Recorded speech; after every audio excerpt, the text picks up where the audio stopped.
At this time, I have the honor to present to you the moral leader of our nation. I have the pleasure to present to you Dr. Martin Luther King, Jr.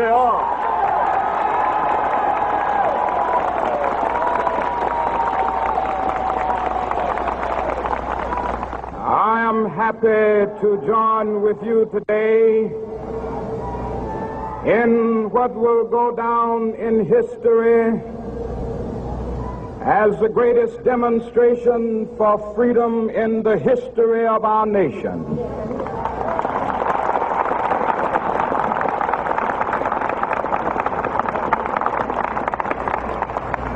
Five score years ago,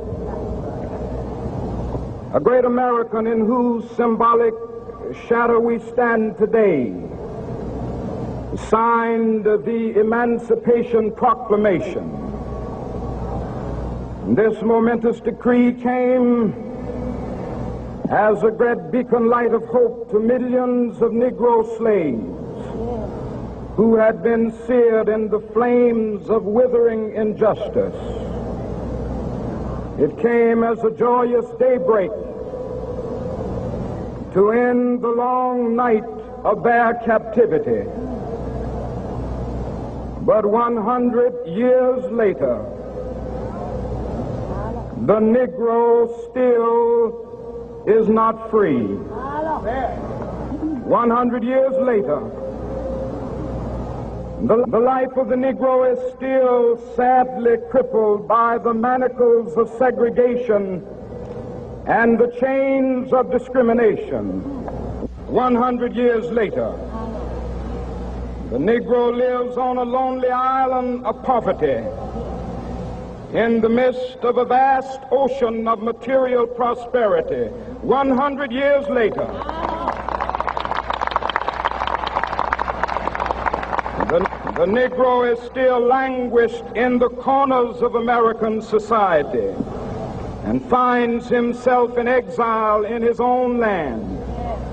And so we've come here today to dramatize a shameful condition. In a sense, we've come to our nation's capital to cash a check. When the architects of our republic wrote the magnificent words of the Constitution and the Declaration of Independence, they were signing a promissory note to which every American was to fall heir. This note was a promise that all men, yes, black men as well as white men, would be guaranteed the unalienable rights of life, liberty, and the pursuit of happiness. It is obvious today that America has defaulted on this promissory note insofar as her citizens of color are concerned. Instead of honoring this sacred obligation, America has given the Negro people a bad check, a check which has come back marked insufficient funds.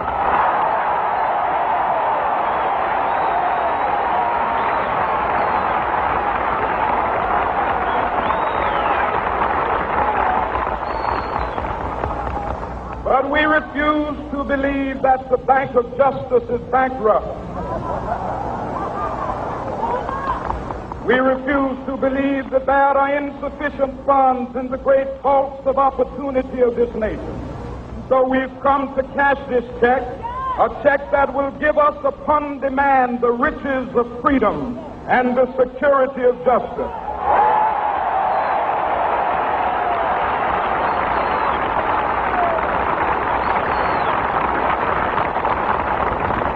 We have also come to this hallowed spot to remind America of the fierce urgency of now. This is no time to engage in the luxury of cooling off or to take the tranquilizing drug of gradualism.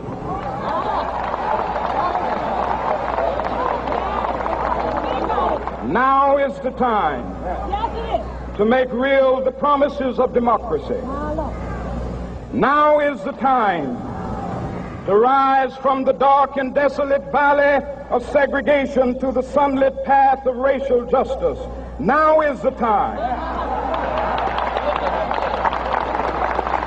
to lift our nation from the quicksands of racial injustice to the solid rock of brotherhood. Now is the time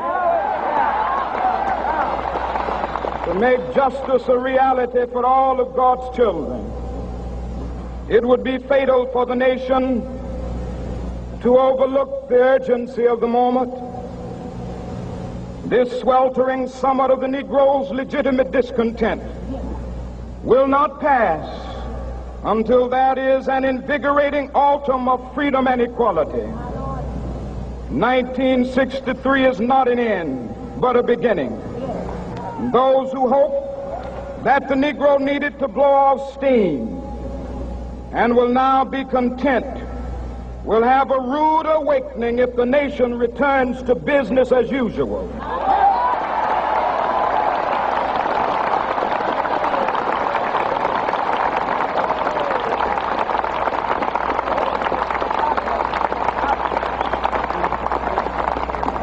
There will be neither rest nor tranquility in America until the Negro is granted his citizenship rights. The whirlwinds of revolt will continue to shake the foundations of our nation until the bright day of justice emerges. But that is something that I must say to my people who stand on the warm threshold which leads into the palace of justice.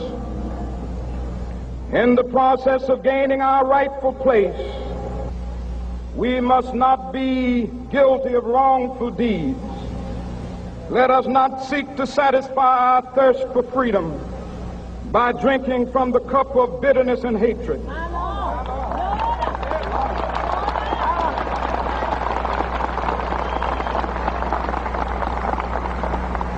We must forever conduct our struggle on the high plane of dignity and discipline. We must not allow our creative protests to degenerate into physical violence. Again and again, we must rise to the majestic heights of meeting physical force with soul force.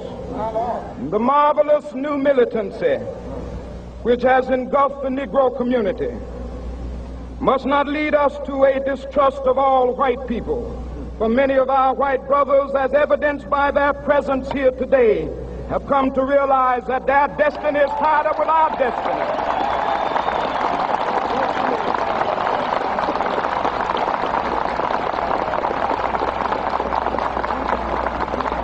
And they have come to realize that their freedom is inextricably bound to our freedom. We cannot walk alone. And as we walk, we must make the pledge that we shall always march ahead. We cannot turn back. There are those who are asking the devotees of civil rights, when will you be satisfied? We can never be satisfied as long as the Negro is the victim of the unspeakable horrors of police brutality. We can never be satisfied as long as our bodies, heavy with the fatigue of travel, cannot gain lodging in the motels of the highways and the hotels of the cities.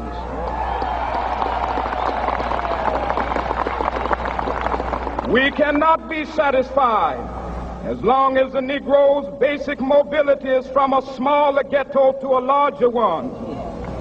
We can never be satisfied as long as our children are stripped of their selfhood and robbed of their dignity by signs stating for whites only.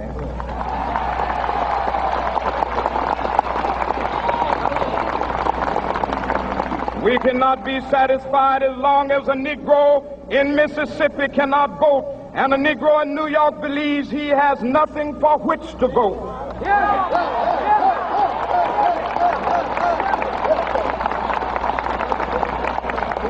No.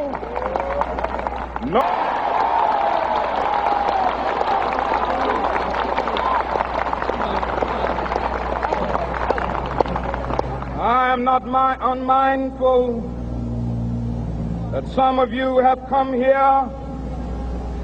out of great trials and tribulations. Some of you have come fresh from narrow jail cells. Some of you have come from areas where your quest for freedom left you battered by the storms of persecution and staggered by the winds of police brutality. You have been the veterans of creative suffering. Continue to work with the faith that unearned suffering is redemptive. Go back to Mississippi. Go back to Alabama. Go back to South Carolina. Go back to Georgia. Go back to Louisiana. Go back to the slums and ghettos of our northern cities. Knowing that somehow this situation can and will be changed. Let us not wallow in the valley of despair. I say to you today, my friend,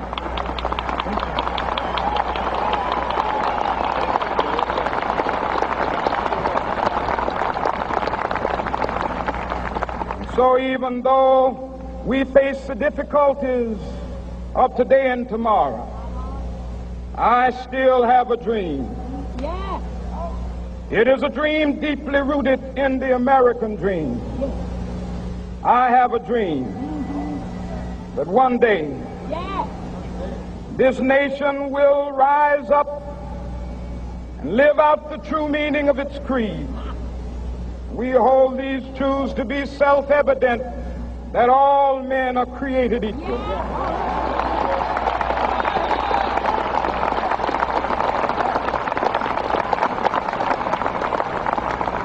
I have a dream that one day on the red hills of Georgia, the sons of former slaves and the sons of former slave owners will be able to sit down together at the table of brotherhood. I have a dream that one day,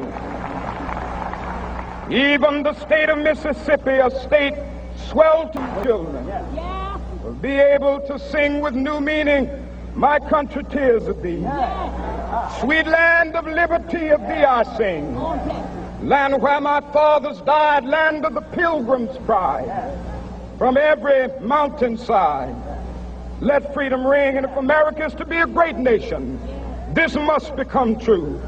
And so let freedom ring